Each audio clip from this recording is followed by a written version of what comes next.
Welcome to the Runner Dudes podcast. Everyone is welcome. Runners are welcome. Walkers are welcome. The running curious are welcome. We're going to widen the door to running and soften the impact for anyone willing to lace up and show up. Today can be the day you take the first steps towards physical, mental, and spiritual well-being and become the person you were intended to be. We hope to inform, inspire, listen, learn, and help you start your own running journey, all while being moderately funny and low-key entertaining. Let's go, baby. Okay, guys, welcome to, we're at episode 3. Yeah, wow. Episode 3. We're cranking these out. And listen, if you're still listening or if you're new, we're excited to have you. I hope you take something away from this. We've really enjoyed doing this. I hope we're getting better. Dusty, how do you feel? You think I think we're doing pretty well. I think if I had to say, I would say I'm doing awesome. Yeah. I'm probably doing the best. Jimmy? Jimmy said I'm doing the best. I'm not sure. Jimmy, what's up, man? I said I'm awesome. Oh, Jimmy said he's awesome. He is. He's not mic'd up, so actually he said Michael's awesome. Dusty, I got some good news and I got some bad news. When you hear someone say that, which do you pick first? I want to hear the bad first. Give me the bad. Let's hear it. You lead with the bad news. I'm more of a good news first kind of guy. Yeah. And so, Dusty, I like what you're saying. You said your bad news. That's what we're getting into today. Episode 2 was, hey, guess what, guys? We're just living in sunshine and rainbows, and you can just go as slow as you need to go and sing Kumbaya while you're doing it, and you're going to become an elite level runner in no time. And No injuries. No injuries. And life's great. Life's great. Nike is going to give you a contract. Oh, my goodness. Nike. Again with the Nike. Again with the Nike. That's an episode coming soon. I do not support the Nike. The comment on the Nike. Listen, that's like I said, coming soon. That's gonna be another episode. We're gonna get somebody on here that's repping other shoes, and I cannot wait to give them a really hard time about it. But that's what we talked about in episode 2. Episode 3 is going to be bad news.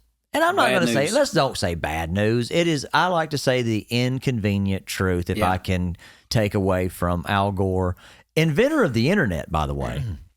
I don't know what's going on with my throat. I need another Capri Sun. What do we have? Tropical Rush. That was pretty good.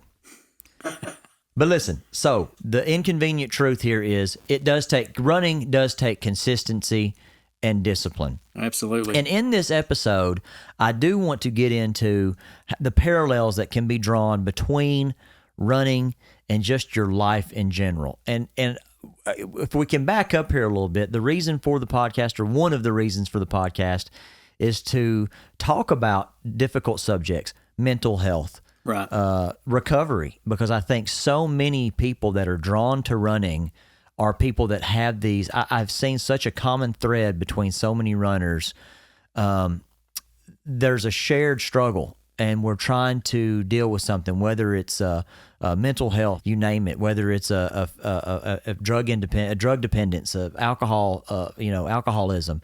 And so when I found discipline in recovery, and then I immediately turned around and found discipline in running, that's when my life really honestly started to turn. I felt like that's when I did an about face and I started heading in the right direction. Is that something, do you feel the same way? I do, absolutely. I can definitely relate. And we've talked about this in in the past episodes, but consistency and discipline. I'm going to ask Michael and Jimmy both a question. Do you guys make your bed in the morning? So that's a tough question for me, because I leave before CG is out of the bed. So now let me tell you. So let's back up. Actually, let me answer that. Before me and CG got together, yes. And it's funny you ask that, dude, because my first sponsor, Bill, he told me. He said, bro, you make your bed in the morning. He said, that's the first. There's nothing better than coming back at the end of the day and getting into a made bed. And he couldn't be, I found it to be very satisfying. It was. And just having a made bed, leaving my house and knowing that everything's in order is a good feeling. but that also builds. That's the first thing that you've done in the morning. Yes. So, and it's very small. It's nothing. That's not a major accomplishment. It's a win. But that can, and that's right. You show up. That's a small win, and that can lead into bigger things. Yes. But going back to mental health, your overall mental and spiritual health, and your physical health. This is what we're talking as far as a part of being the inconvenient truth is that discipline. And it's going to be the consistency. We talked about making your bed. That's one small thing that you can start your day out 100%. and be done. And that's what we're hoping that we can share with our stories about running, how it's affected our lives, and just to show folks, hey, listen, everybody can do this. Yeah. Everybody can do this. And I'm not, and according to CG, if you're listening, I'm not blaming you for not having a made bed, but she doesn't make the bed. So, and she's still a successful, unbelievably successful woman. But the bed, we have a puppy dog now. There's a whole thing. I feel like we're getting way off subject here, but I blame CG and our dog for the lack of made bed. You get to blame the folks that are not here, right? That's exactly right. And so that is one of the quotes I've got here, and I don't even know if I heard this quote. I like to tell people that most of the things that you hear me say are, I don't know that I've ever had an original thought about anything. I think everything I say is just me repackaging a Seinfeld episode or a Will Ferrell movie. And so that's possibly what happened. But the longer I got into running, the more I got into sobriety, motivation is crap. When I started working with other folks about it's so interesting to see someone come into AA, right? And so they're super duper fired up. Once they get past that first meeting and they kind of get their wits back about them, and we're ready to go. I'm willing to do anything I have to do to get this thing done. And then you tell them 5 very basic things that they need to do every day. And then they're like, well, I'm ready to do anything except those 5 very basic things. And the same thing goes for running. I will tell runners, here's what you're going to have to do if you want to get into this sport. And there are 5 very basic things. And I have had several people that have been unable to do those 5 very basic things. And what I have learned is we get sold this idea of motivation. You know, you got motivational speakers. How many of us have gone into a room, listened to a motivational speaker? I'm sure you had a recruiter, Dusty, that probably had you ready to go run through a wall. Listen, I'm going to tell you something. I'm going to. And you did. I'm not even sure that I'm sure my recruiter's still out there. I had a Marine recruiter that at first I spoke to, since we're going to that, and he did. He told you all the great Painted stuff. The picture. What you're doing. You're riding dirt bikes. You're riding. You're jumping in and out of America. boats. Yeah, you're doing Heck you're doing all the cool stuff. Something about the guy just didn't. We didn't see eye to eye. I thought, man, I'm the same way. I'm all about finding the silver lining in things, but I know there's always going to be a downside. So my next recruiter, he was Army recruiter, and I actually contacted them. He came and he said, listen, I'm going to tell you straight up. Here's what it is. This is what it is. I respected that from that dude, and I decided right then that before he left my house that night. He just shot you straight. He shot me straight. I appreciate that. No sugarcoating. No sugarcoating. He told me, he's like, listen, there's going to be days where it's going to be awful. That's one reason I think why running was appealing to me. Yeah. Man, you may show up one day and you're firing on all 8. That's right. You may show up the next day and, you're lead-legged. You can't That's exactly move. right. You're just trudging. You're just trying to survive. And you can't together. But that is a part, all ties into our inconvenient truth here. And Michael said it too. Motivational speakers there are some great motivational speakers. Right. Yeah, and that's what it's supposed to do. It's supposed to direction. Yes. But then it stops. Then it puts it on you. You got to do something to start the wheel spinning. But it can stop there. Once you leave the room, once the smoke clears, that's it. You got to start doing some stuff. There has to be. Then you realize, hey. Well, the thing is, here's what we forget. There has to be a plan of action. Right. Okay. And that's one thing I learned in AA is that my thoughts, okay, I've got these thoughts. Until they become actions, they don't matter. Until I would tell you that I'm going to do better. I'm going to tell you that I'm not going to do that again. I'm going to tell you that I'm going to be a better person. I'm going to tell you all these things I have intended to do or I wish I hadn't done.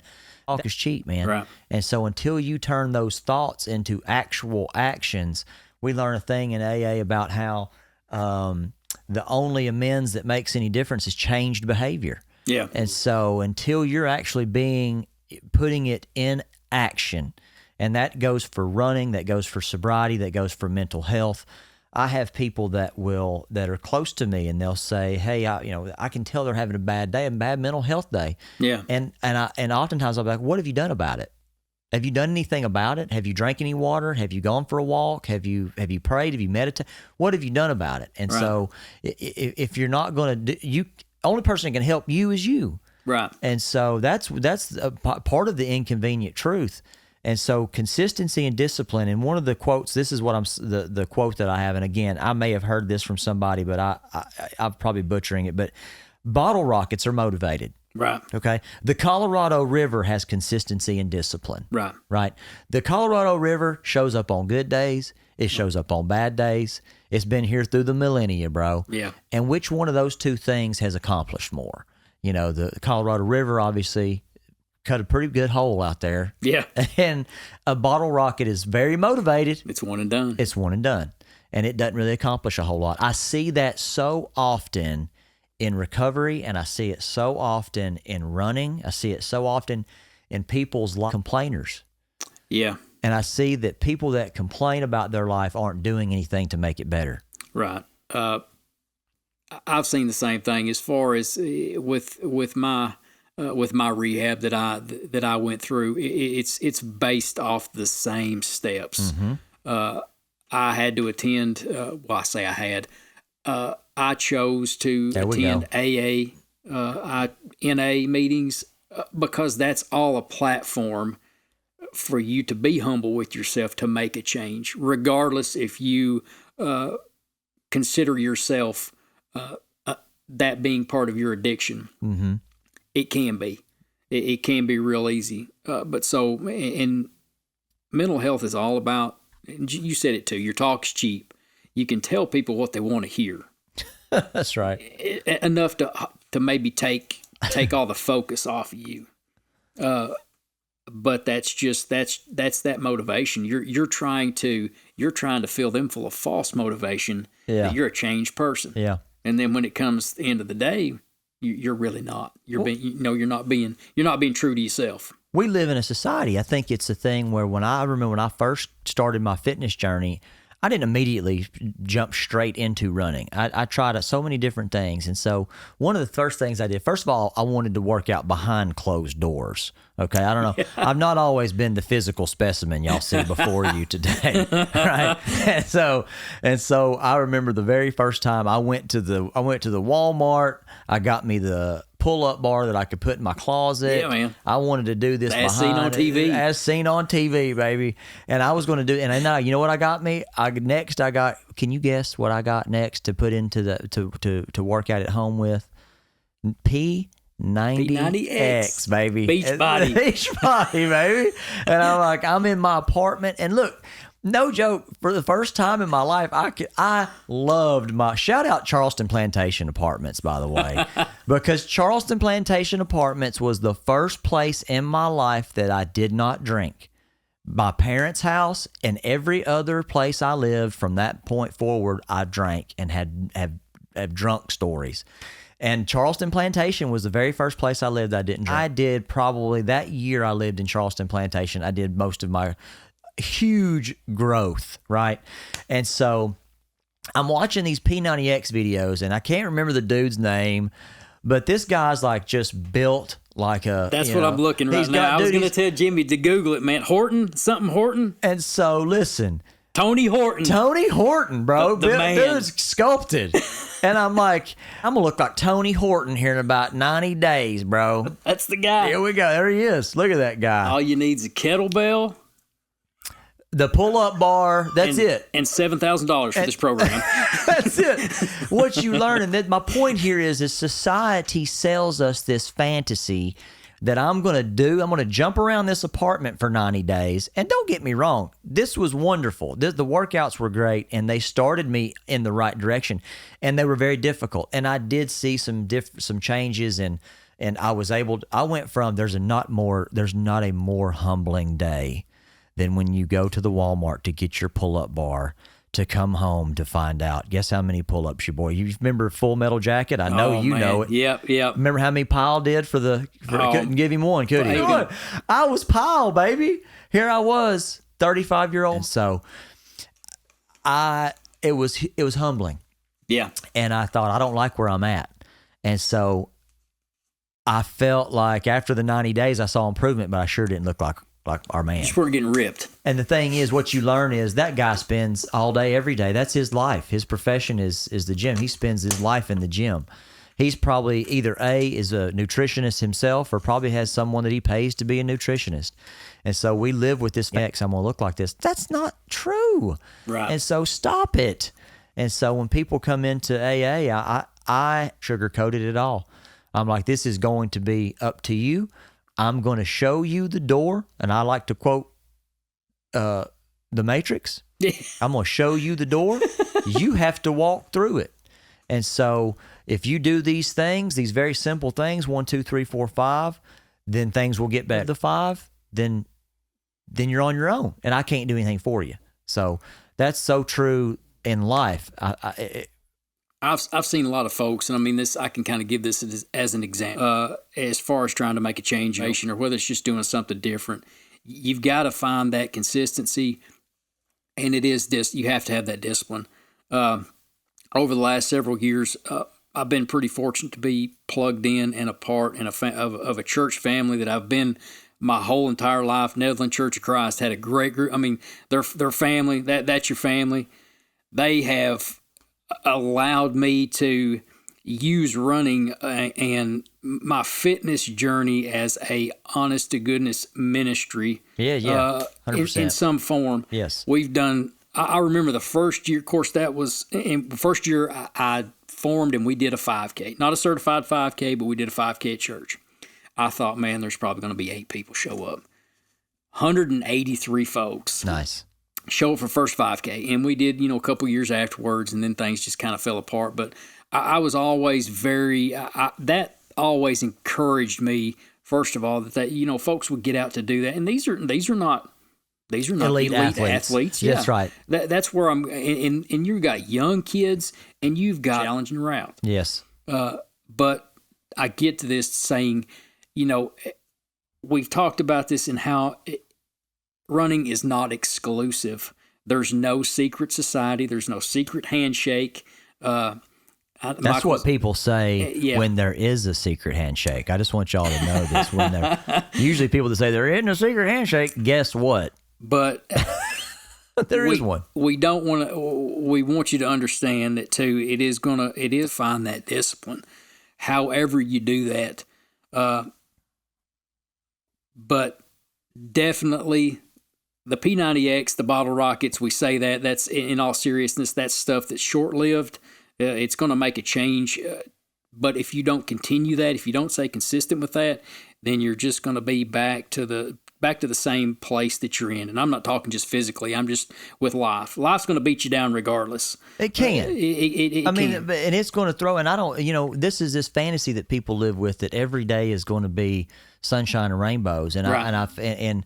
And I remember when I first came into recovery, and I remember just having this feeling of like, am I ready for that first storm? Have I done enough? And so you almost want to find out if you can be tested. And and it seems like when it comes all at once. Yeah. But the time that I had put in and the consistency that I had put in prepared me for that. And it's something that I see so often with runners, and they'll have a bad day. Like you said earlier, they'll have that day that everything didn't go great and they get discouraged, and then they put it off to the side and they're done with it. Right. And so that is just not, that's not realistic. You're not going from Dusty and then all of a sudden go drop a 18-minute 5K. Yeah. I feel like that's what society sells us a lot of the times. But also there's going to be those days where you can go out and you drop that time, and that's what keeps you coming back. That's one thing I've noticed about the game of golf. Oh yeah, you always hit that last shot, bro. You hit that shot, you're done with it. I mean, right. I've joked around with some guys that we do run with that play a lot of golf. I'm like, man, I need a driver, a briar hook, and a putter, and that's really about it. That's it. because most of the time I'm going to spin in the brush somewhere, peeling the ball out. Yeah. But golf is like that too, man. You hit that one shot, running's the same way. You hit that run to where you're in the zone, you're feeling good, and regardless, even if you are in the near future when you're walking and you got those earbuds in and you're tuned into the Runner Dudes podcast, man, and just jiving, that's what it's about right there. Just find it. You don't necessarily have to join a big group, but you find your groove. You make a routine. You make some life-changing routines that helps you in all aspects, your mental, physical, and spiritual health. Yeah, to me, that's the whole thing. And the more I show up to, and I go through lulls even in my, it's hard being a human. Yeah. I think just being out here, man. I like to say we out here, baby. And it's just some days are harder than others, and I can very quickly. And I'll tell you something else. It's comparison is the thief of joy. Yeah, it's very easy for us to look at someone and think, well, he's got everything together, and I can't tell you how many days, and people may assume that about me as a runner. They see me run, or they know I run, or they think it comes easy. It does not. And every time you see me out running, I'm not just like, again, it's not sunshine and rainbows. It's a lot of days I run. If you see me out run, it's because I'm training. It's because I know I need to be out here today getting these miles in, and I'm looking for a goal that I'm trying to accomplish. And so how do you get to that goal? I think the Olympics is a perfect example. Exactly. These people did not get to this level because they worked out when it was convenient. Yeah. Or they worked out when they felt good. These people are the most extreme example of consistency and discipline. Yeah, they're out there. They're logging the miles. They're training. They're doing whatever, depending on when it may be coming. When it's raining. Yes. When it's nice. When it's nasty. They're Yes. out. They're putting in the work. My whole life, I think you go back to when I was younger. I tell this all the time, and this was one of the reasons that, as a child, anything that was difficult that I didn't pick up immediately, I didn't want any part of it. And so I was just good enough in school to tread water. I got just good enough to make the team. I was just on the team. I wasn't going to do anything that was going to get me to a point. I almost as if I didn't think that consistency and discipline, or even working towards something, I didn't even know. I don't know that I believe that you could get better. I always had this attitude of, if someone shows up better than me, they were just born that way. Yeah. And now I know that sounds ridiculous to say out loud right now, but that's how I felt about things. If you were a better basketball player than me, you just showed up like that. And you bring up a good point, because basketball, organized sports, youth sports, organized sports, those things there are tryouts for. So there is a little bit of added pressure. Guess what there's not tryouts for? Join us for a run. You ain't got to try out. That's right. You just show up. That's right. There's no pressure. You show up, and it doesn't matter if you're born good at it, right, or you're ready to build. That's where I think running is so unique, and where I think it sets apart. And that's just my personal opinion. I know others are going to think different of other things, Yeah. but I just see the pressure, man. When we're born, when we're brought into this earth, we're labeled. We are. Well, I don't think we all have the same start line. Right. I think everybody's got hurdles and things they have to overcome, whether it's physical, mental, whatever. That's right. I think our start lines are different, but I think that what you can accomplish, if you can believe it, you can achieve it. Right. Not to steal from, I think this is Muhammad Ali. Yeah. And so if you think you can do it and you're willing to put the work in, it doesn't matter what your start line was. Yeah. You can get there. And I think that, like you said, in youth league baseball, you see kids that work at it.